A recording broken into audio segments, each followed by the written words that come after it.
Cora Lucia, and today I'm going to be showing you how to make summer's pie. The reason that this is important is because it's really easy to throw together for any kind of family get-together that you're doing, and it doesn't take a long time. All you have to do is refrigerate it for an hour. Okay, first you're going to start out with a bag of graham crackers, and you're going to crush them up so that they're they're going to be pretty fine, but you want a couple of little chunks in it to make it good. And then you're going to open it up and dump it out. And you want it pretty evenly distributed on the bottom because of course it is crust.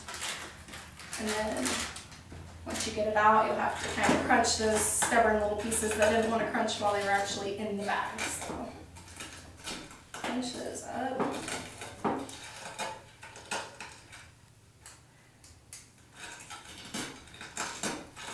Alright, and then after that, you're going to want to melt together on the stove some butter, an egg, a stick of butter, 1 egg, and a cup of powdered sugar. And you're going to melt that until it's thick, but you want to be able to kind of see through it. It has to be a little bit clear. And of course it's yellow, but you want it to be able to see through it. And then you're going to take that and you're going to kind of try to evenly distribute it over the graham crackers. And of course it's really gooey, so it's going to kind of stick together, but you're going to have little drizzles all over it.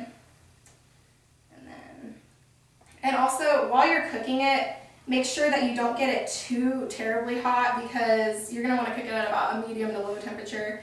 Because if you don't, it's going to make your eggs start cooking and it's going to have little nasty white pieces in it, and you don't want that. That's how not to do it. So you want to get that kind of evenly on it. Of course, you can use your spoon to do so.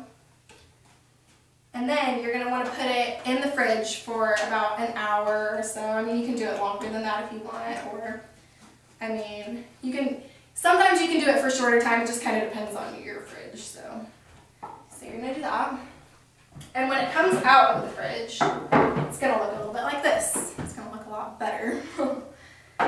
And then you're going to want to take your blueberries and you're going to drizzle them over the top. And again, try to kind of evenly distribute it.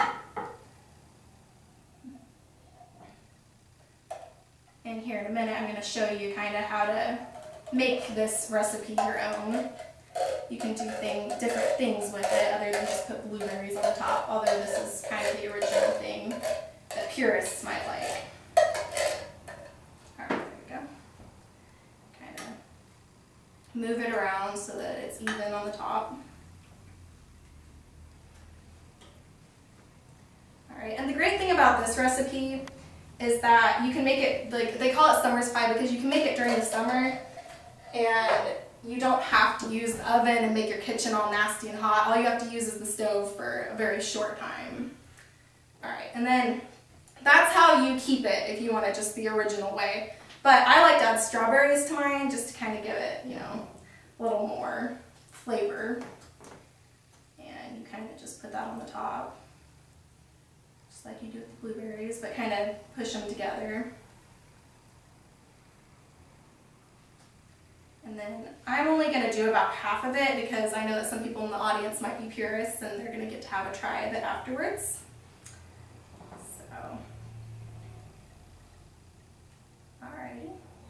And then another thing that you can do is use Ready Whip on the top. And I think this one's great because then you can use it for the 4th of July. You have red, white, and blue.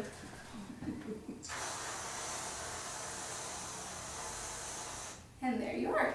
There you have it. And that is how you make summer's pie.